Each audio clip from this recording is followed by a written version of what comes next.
Okay, yes, guys, we're here with one of the best grappling coaches in the UK from Dagestan, mashallah, BJJ black belt, now the owner of Solid MMA in Nottingham. My brother Rav, salam alaikum. Wa alaikum salam, brother. Thank you, honestly, I've been trying to get you and alhamdulillah we're here today. I can't, it's amazing already. Yeah, I appreciate it. My pleasure to have you around here as well. Thank you very much. Jazakallah. You're from Dagestan? Yeah. When did you come to England? So I am originally, I'm Chechen. My ethnicity, my tribe is Chechen. I was born in Dagestan. My parents was born in Dagestan as well. I grew up there. Then later on in life, we moved to Siberia with my parents. That's where I discovered sport for myself. In Dagestan, I did a little bit of training, but then the majority of my training was in Siberia, a city called Surgut. Surgut is a place where is oil mining. Okay. A lot of the times people from different regions would move there and work there, so that's what my parents did, my dad did.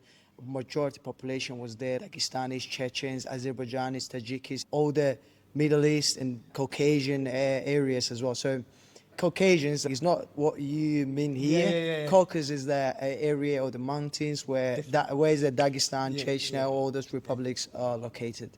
So, yeah, so I started training wrestling there. My coach was from Dagestan. I'm going to say Rustamov, so he's a great coach. He put a lot of effort into us. He had 70, 80 kids on the mat at the time. So it was a great experience. I lived there till 16. After that, I moved to Rostov-on-Don, where my uncle lives. He's a really good Muay Thai coach. He has his prime as a coach. He had loads of competitors competing on a world level in Muay Thai. And I started to learn striking skills, so I trained with him for a bit. I won some tournaments. Then I thought, I can wrestle, I can strike now. I want to do MMA. And I met an MMA coach back home, a gym called Legion. It used to be a really big gym back in Russia. So I started training there. And then at the age of 21, in 2017, I came over to England. So I stayed for a bit in London. I think a week I stayed in Croydon. I didn't like it. And then I stayed there for a month in Birmingham. It was better, but still not what I liked. But then I came to Nottingham City. Not too big, not too small, it's just perfect. The weather's not too bad here on this side as well, so I just enjoyed Nottingham, just stick to it. So you mentioned from Dagestan you started training. What did you start wrestling or? So it was, as a kid, I was always ill, had lots of health issues. I was allergic, I had asthma, and lots of stuff like that. So my parents was trying to help me out to improve my health, and they put me in swimming classes. Okay. I tried swimming, almost drowned first session, and then I was like, I don't like it. And then there was near our house was taekwondo lessons, so I started training taekwondo. Did it for a year. It was actually good. I learned a lot. And so after that, my teammate from taekwondo stopped training there and went to wrestling sessions. And he was saying, come with me, it's like so good. And I tried that. And first session, I beat my friend. Okay. And I was like, yo, it's trained 2 months. I'll beat you first session, you know. And I was like, yo, I like this place. And I stick to it. I was 8 years old at that time. And I signed in myself. But we was a lot more mature back then. So I could myself go to the gym, sign the papers. I think you need to get... In Russia, it's actually pretty good. I like the idea. So to train in any martial arts, you have to get what's called paperwork from the doctor that you're allowed to train. Health checks? Yeah, so you have to health check that you have no health issues to train. Oh, that's perfect. But I was struggling with that because I had asthma. So they was like, oh, I don't think you're allowed to. I was like, oh, it's very light. So I had to make my way to get that paper. And then obviously I started to train. It's actually really good. All the Olympic sports are controlled so well. Back in the days, it was like that. I'm not sure how it is. I haven't been in Russia for a little while. So... And you have to do those medical checks every 6 months. To go enter any competition, you have to submit a medical check. So it's really good. I like the idea because sometimes the kids start to train, they might have some health issues, heart issues that they're not allowed to do hard physical activity. So I appreciate that way. You seen like in England or whatever, fighters got brain problems, everything, they've been knocked out and they're still training, and then it just caused so much more. So it's good that they had the health checks. It's sad. Even, for example, when you get to semi-decent promotions, good promotions, like Cage Warriors, English, UK's best promotion, let's say, people have to submit a brain scan that they're allowed to fight. but the fighters don't like it. Yeah. They're like, oh, why do I need to pay? Or like they're not happy that people that actually care about them. So I don't understand that. You're not doing it for them, you're doing it for yourself to know that you're fine enough to compete. So, I or think- if you have some problems, you know that it's to fix them problems. Yeah, like you said, just people are desperate. But it was recently came back and I saw several fighters. They had the brain problems. Now they're not training for a year, and it's really scary. Yeah. It's no joke. It is very serious. For example, you break your arm, like you can fix it and you can leave, you know. But if you have brain damage, bro, it's like, Game over. yeah, it's like, I won't do that. Even if your whole body shuts, but your brain works, you're still a human. But if your brain, something wrong with it, and your body hold normal, that's finished. still, finished. So, alhamdulillah, you've done a lot of competitions. I saw. What was your favourite? Because I saw UK Naga, the expert division was amazing. So, where have you been? What To competitions? be honest, obviously, my competition life was mainly as a child. Okay. So I competed a lot in freestyle wrestling back home. The main achievement was in freestyle wrestling. I won the North Russian Championship. It's called Uralsk Federalny Okrug, which is the Ural Federal District. So it's a big area, a lot bigger than UK, maybe probably like 5-10 UKs. So I won that area. I went to Russian Championship.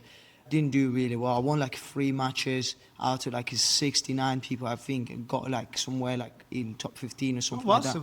So the person who won in my division is Zauro Guev. Now is Olympic champion, 5-time world champion, wow. I think 7-time Russian champion. Amazing athlete. So obviously, as I said, I lived in Siberia. So all we had is just one gym, one coach, and nothing else. No support, nothing. Just like traveled for our own money and like to compete. So, but the kids in Dagestan, Chechnya, they would go from camp to camp to camp to camp. So they had a lot more opportunities, a lot better training. So and I couldn't do that at that time. And I kind of felt that I got to the point that I can't pass that level, you know what I mean? Yeah.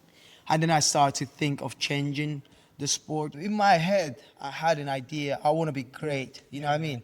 It doesn't matter what, I want to be great at something, you know what I mean? Obviously within the sport, so I tried to be that, but then wrestling didn't work out. It was like the best I could do at that time. So in our city, it was like only boxing, grappling, or wrestling, because Siberia is cold, you know, there was a winter Olympic Games sports like skiing, hockey and stuff like that. So I wasn't interested in that. So, and we had combat hand-to-hand fighting. It's similar to sambo, but a little bit more favored to striking. Okay.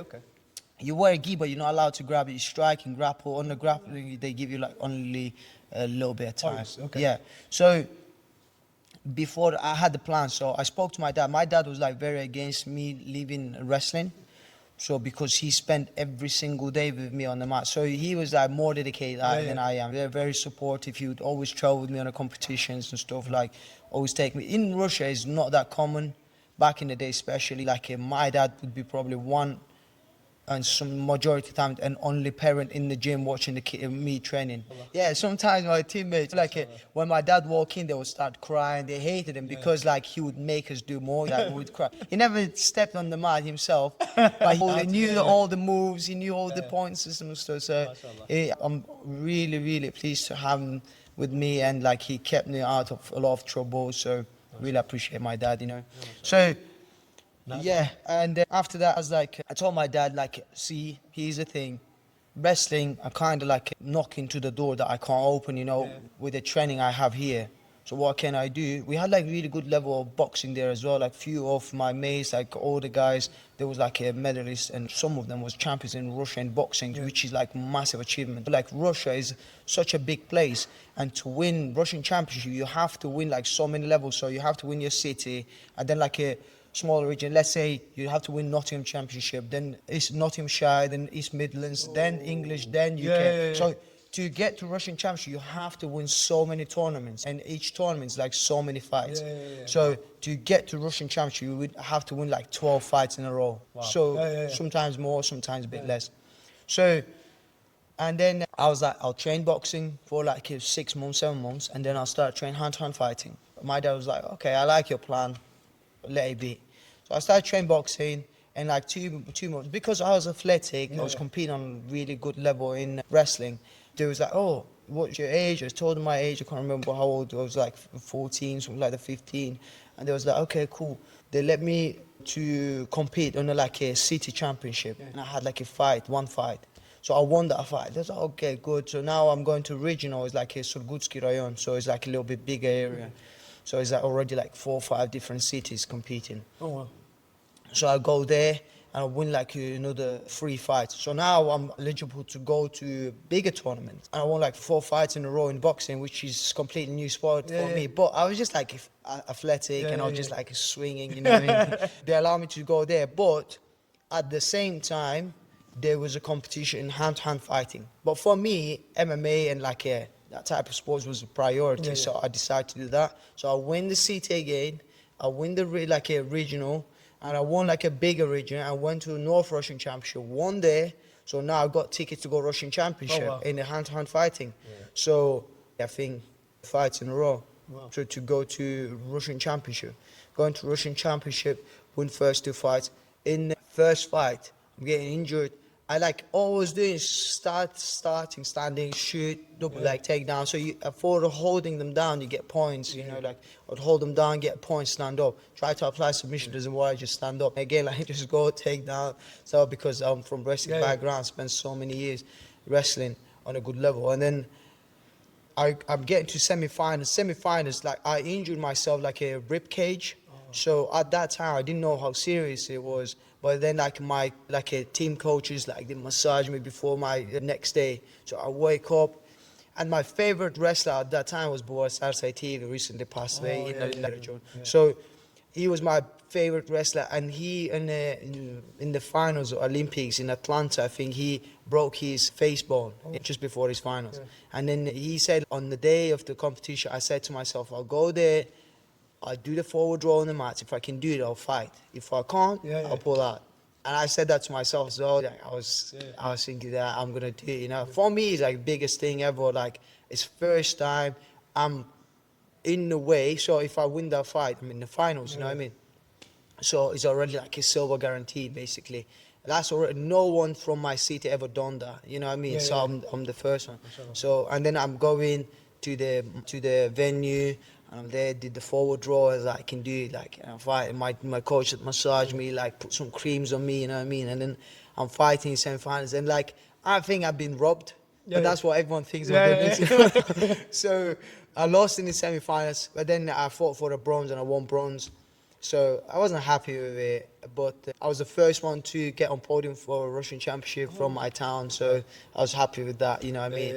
And from then I knew like all I want to do is sports, so kind of like stick to it. Alhamdulillah. Yeah. How was the UK Naga, the expert division? There was a lot of fights. How was that winning? That was a big, obviously, UK expert division. Yeah, it was, to be honest, like Naga is not the biggest competition. So I had like 3 really good fights. So it was my first competition as an expert, I think. I did some before, but I think that's when I fought like a black belt there. So Tom Tov is really good competitor from there. I think he's from Wales. From Drake's gym, Drake, I think, from Ash Williams' gym. So he's like amazing competitor. I heard of him a lot. So he actually came and at top team once when I was coaching there. He did the seminar, showed some stuff. I knew of him before as well. So I was basically, since I got my purple belt, I kind of shifted my attention from competition. Obviously, I have the family, kids, I have to provide and stuff. I don't have no one here, so I just have to do it all by myself. And a lot of the times when you do sports, you have to sacrifice a lot. And I believe if you're not ready to sacrifice that, you shouldn't compete. Because I don't like to go in a competition not ready. Because I did that before and it always not working well. The MMA and grappling is such an honest sport. If you didn't work, you're gonna see on the mat. And if you can't commit 100% to the sport, I don't think you should compete. At least look at it as a career. So at the moment and last few years, I didn't look at the competition as a career. I mainly shifted my attention to the coaching. I did compete a few times for fun. So it's my hobby, competing, my hobby. I love training. I always on the mat. Every single session I'm training with my boys.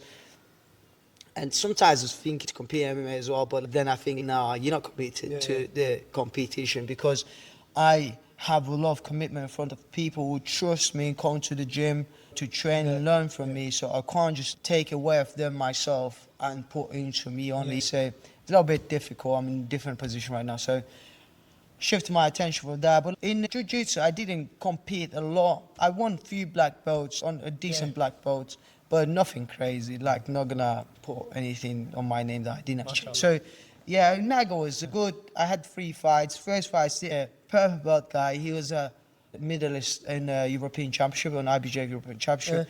I got him in there, hook, knee. I didn't even lock his knees. Popped really loud, I let it go, but then he said he'd been injured prior to that, so I was like, sorry. Then second fight, I had Tom Tovey. He's a black, he'd been on Polaris, winning loads of good guys, and we got into the wrestling exchange, take him down, and then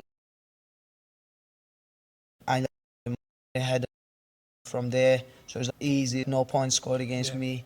I then in the finals, I had one guy from London. He's pretty good, but it's actually very funny. I didn't for a long time, and you know Owen Jones, he is an ADCC European Trials winner. He competed in ADC, won lots of big things. I love to watch his fights, so very exciting. He's always hunting for submissions.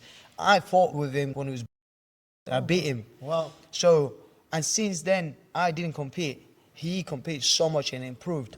And then that week before he won trials, and I was so excited about it. I was like, I can do it as well. Compete. I looked and there was a Naga available. It let me book. Same, it was 2 days after I went to compete. Actually motivated me. So it wasn't like jealousy or anything. It was just like happy. The guy put in effort. As I said, you put effort, you achieve it. You don't, you don't. So, which I didn't, and he did. And I'm like happy and proud of him. He's doing great work. So I was like, let me do it as well. And I entered that Naga. Won 3 fights, and then in the finals, when I was rolling with that guy from London, I can't remember his name, but he's really good. I heard of him after as well. I think he trains like London shoot fighters. Okay, yeah. So I did like some fancy move, and I was applying calf slice, and he extended his leg and snapped my knee. I was like, oh, but I still like.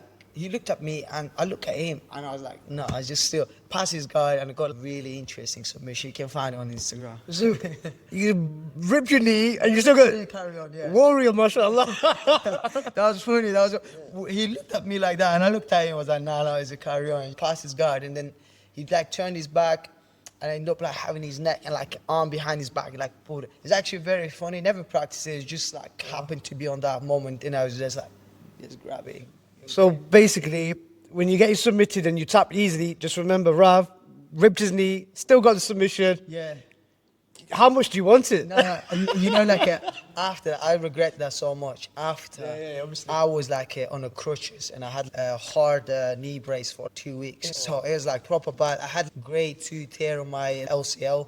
So it's horrible, horrible experience. But I You got the gold. Yeah, but you see that's what I mean as well. Like, because I'm a coach, like I can't afford myself. You're living. To be away of the mass, and especially like at that time I was working at Manchester's top team, and there's a guys who compete on the highest level, like you know yourself, and I can't let them down. It's like, and I had to go there with the braces and keep working to like explain. Obviously it's part of my body, but that's what you have to do. Commit to the people, you know, that trust you.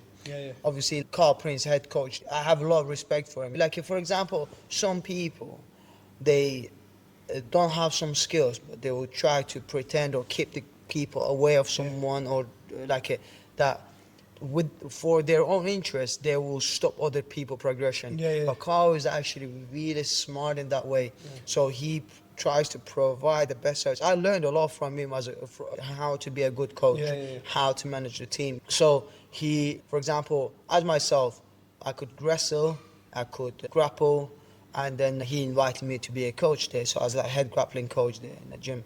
So like he doesn't mind invite the other coaches to take part in the gym. He was saying like, Rav, I want you to be part of it. I want us to work together, which was there. Like since day one, I was there with the people, traveling around the UK and world, cornering all the guys. So it's like proper good experience. So I learned a lot from it. So yeah. So how is it like? Obviously, you've taught some of the best fighters in England. You've coached them. How's that experience working with them, and like, which ones did you work with? So I work obviously like all of the guys who is in top team, been in my classes. So I think a few or two of his fights I was coaching him. He was constantly in my class. We did some private sessions as well. We had a mini group of people I would work with, including him. So obviously, guys, Lewis McGrillen was in my classes. I was in his corner as well. Louis Scott, I was in his corner multiple times. He's an Irish champion. You know, McGrillen's the PFL European champion. And guys like Ibrahimov, he's an amazing athlete. 10-0, I think, right now, he's smashing everyone in PFL. And then guys like Atiba Gute, guys like Maxwell, you know, he's smashing on African PFL tour. So So I have everyone there. Column corner, I coached him. He's now having a blast on FCC, you know, and the local scene is going soon. Dan Hold, lots of guys, you know. I had pleasure to work with some other people that come into top team for some sessions, you know. But yeah, those are guys that I work with directly, like on a regular basis. And I might have forgot some names, you know what I mean, just because there's so many of them. So a lot of amateurs as well, you know, that are smashing out on amateur scene.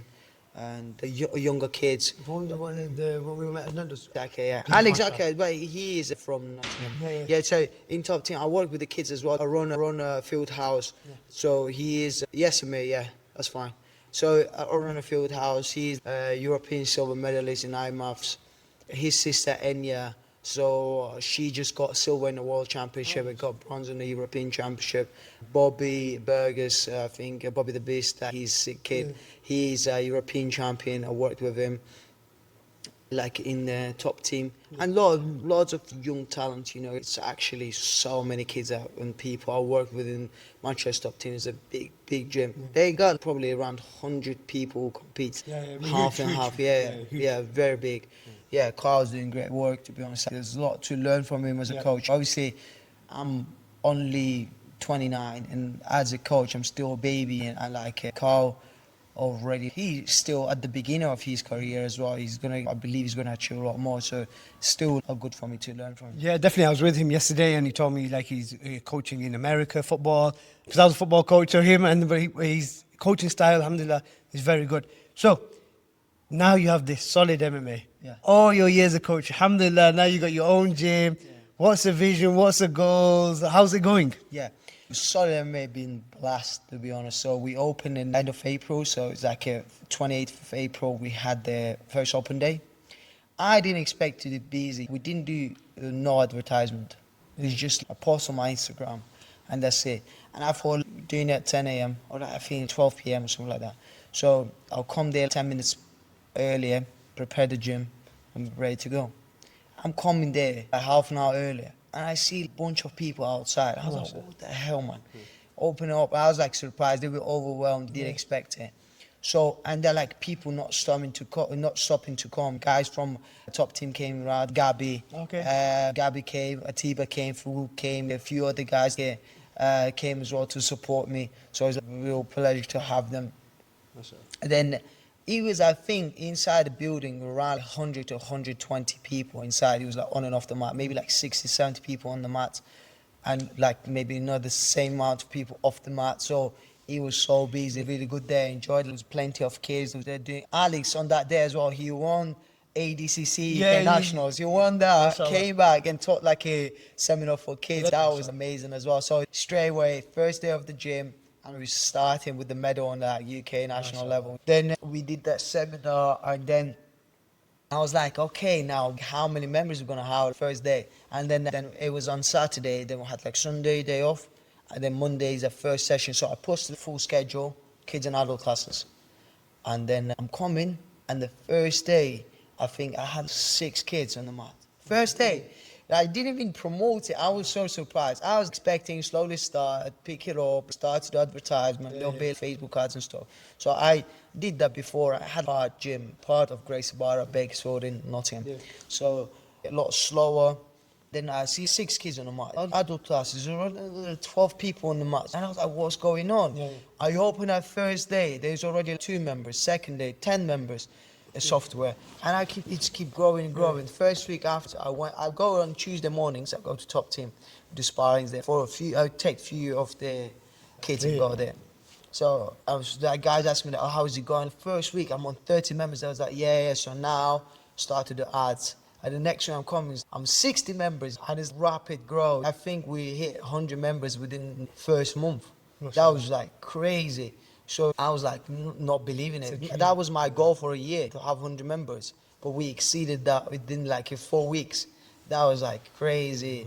That was blast. So yeah, so and then I started to add more classes on, like start divide, like I hired more people. So we have now at the moment kickboxing, Waka world champion, Coach Will Taylor. He's coaching kids striking class. We have Tariq, he's striking coach in adult class. He was here, good level of striking in K1 and the Muay Thai, so professional level. So he's coaching on strike. So I started to try to get the best. I just look at the vision, what Carl was doing, how did he do it? Like, obviously, I did strike back in the days, but my striking is not up to date. It is, I've got setups that apply to prepare wrestling, prepare entries or defend entries, but not as striking as strike, because I did that very long ago. But obviously, whenever I trained with the Carl, I did these striking classes, so I was always trying to learn, because he's an amazing coach. Striking really, really good. He's breaking fights down so well as well. I learned a lot from him. He's a legend, you know. So I was looking, I was like, okay, he's doing that probably, and it worked. So he hired me to do grappling because he's grappling maybe not on the same level and my is. So he put me in the position where he was missing. So I was like, okay, I'm missing that. So I can do all the classes, try to, but instead of that, I try to bring really high level guys to teach the strike. I could clearly see he was working well.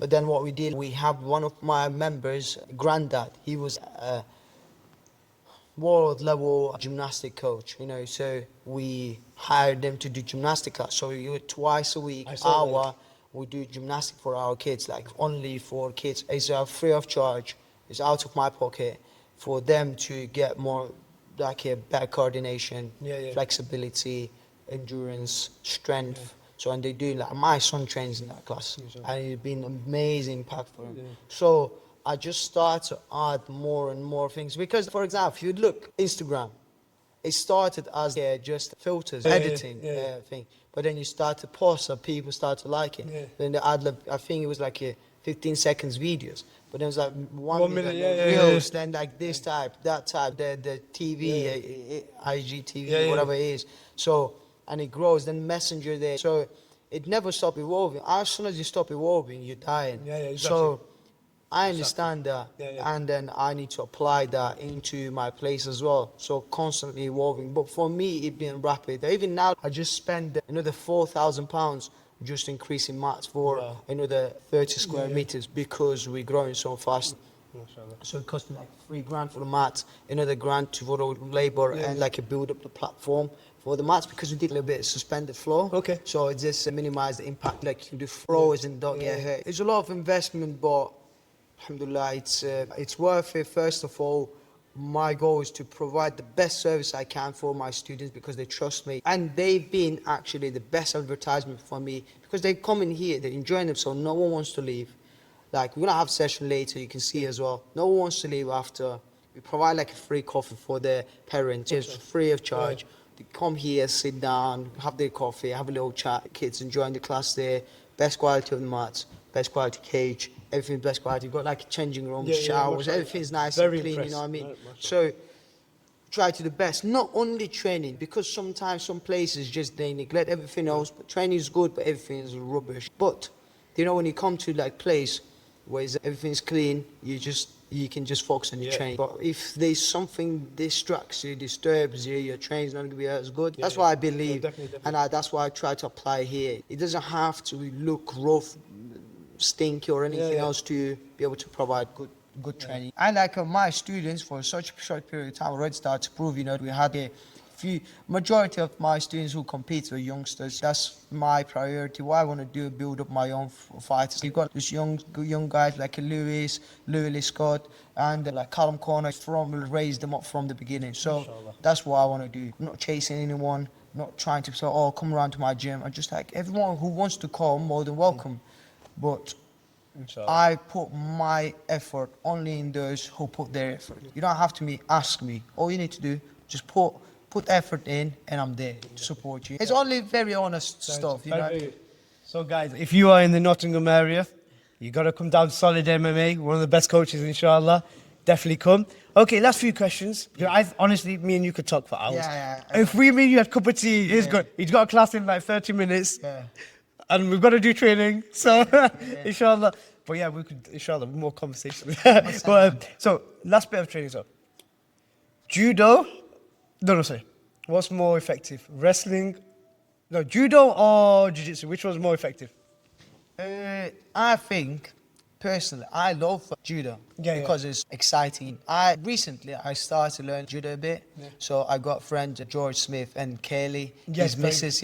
They was in a Great Britain team. You know, I think Kelly won the European Championship as well. So I was learning lots of foot tricks from them, and it was working for me.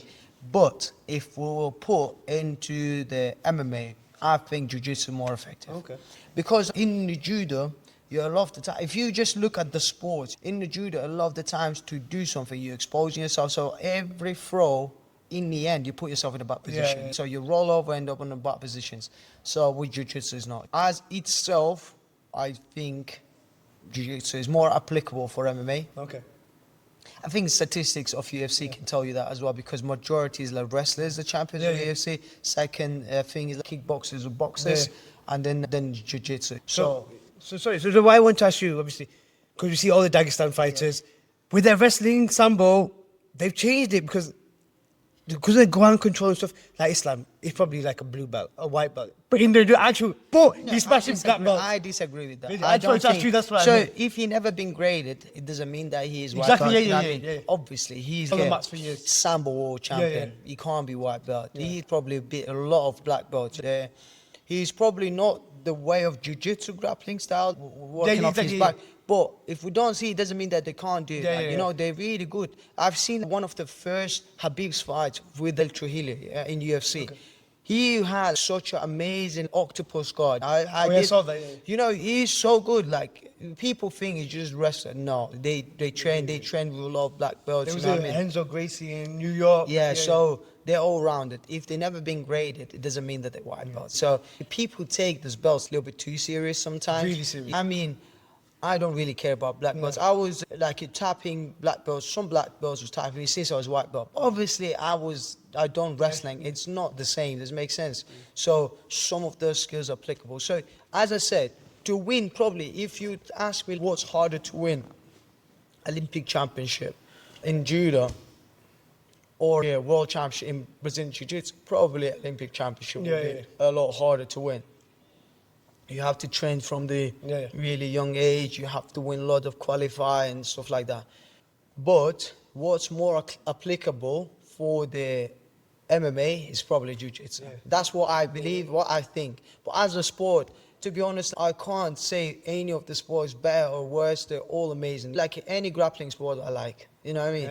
There's even the traditional grappling sport with the belt. I did compete as a kid as well in some of them. It was like Sabantui. It's like tournaments that people would climb the pole to win the tournaments. And you go with the belt wrapped around trying to suplex each other, you know what I mean? That's the only way to win.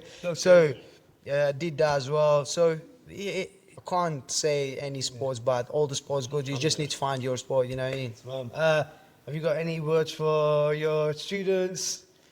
Fathers, how to keep like martial arts keep going? Words. Obviously nowadays we don't really have that much activities in our normal life, especially youngsters. They go to school, come back, play on their PlayStations and stuff. So parents, make sure you put your children into activities. It doesn't have to be MMA, any sort of activities where they can bond with other kids, get better physically, mentally, because our mental health is not disattached from your physical health. Physical supports mental and vice versa. It's a one body. So make sure you put your children into sports, and it doesn't have to be professional. At least they do 3-4 times a week activities. And like adults as well, same thing. The more we train, our body is not designed to be lazy. So we have to do the work. Back in the days, it was hard to work on a backyard, digging, carrying stuff, building stuff, and what our ancestors did. But nowadays, we have to imitate that. And martial arts is a great alternative for that. So keep in shape. Also being able to defend yourself. I think it's like a Japanese saying, I don't know who said that, but it's like you might need your sword once in your lifetime, but you have to carry it every day. Same thing with your abilities, like you might not never need to protect yourself and fight, but when you need it, if you have, it's good, isn't it? So instead of regret that you never done it, might as well do it. So put yourself out there, go through that hardship a bit. It's never gonna hurt you. Just like what we said before on the last thing, like the sunnah of the Prophet was to wrestle. Yeah. So for us, it's like even deeper value because it's what keeps, like you said, the health, keep you who you are, you know. 100%. So it's very important. I'm really like promoting it now. 100%. In this country, so many people have so many health issues like sugar problems, with diabetes, high cholesterol and stuff like that. You need sport in your life to solve this problem. And also a lot of mental issues, mental problems with people, depression, anxiety and stuff. All that cured with the hard work. Everything.